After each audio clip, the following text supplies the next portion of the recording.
रशियाने बुधवारी रात्रीच्या सुमारास युक्रेनच्या काही भागांमध्ये हवाई हल्ले केले.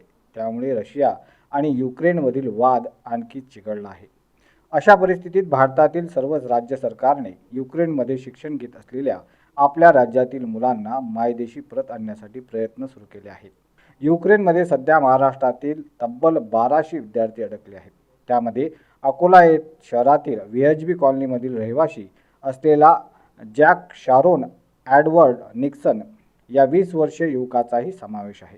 जॅक या टोपण नावाने या परिसरात ओळखल्या जात असलेल्या जॅक शारोनला सध्याच्या युद्धजन्य परिस्थितीत आपल्या मायदेशी परतण्याची ओढ लागली आहे.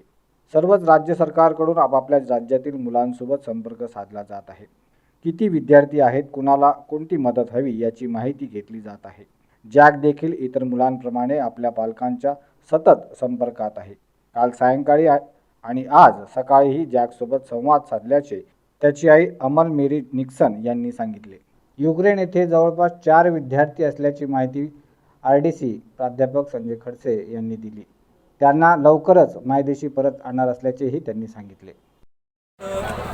आपल्याकडे 4 नावं प्राप्त झालेली आहेत. सदर नावं ही महाराष्ट्र शासनामार्फत केंद्र सरकारकडे पाठवण्यात येत आहेत आणि त्यांच्या माध्यमातून त्यांना आपल्या देशामध्ये आणण्यासाठी विशेष प्रयत्न त्या ठिकाणी केल्या जातील आणि संबंधित लोकांना तशा प्रकारची माहिती दिली जाईल. तरी मी आपल्या माध्यमातून आवाहन करतो की अकोला जिल्ह्यातील जे काही युक्रेनमध्ये अडकलेले विद्यार्थी पर्यटक असतील त्यांनी जिल्हा प्रशासनाशी त्यांच्या नातेवाईकांनी संपर्क करावा.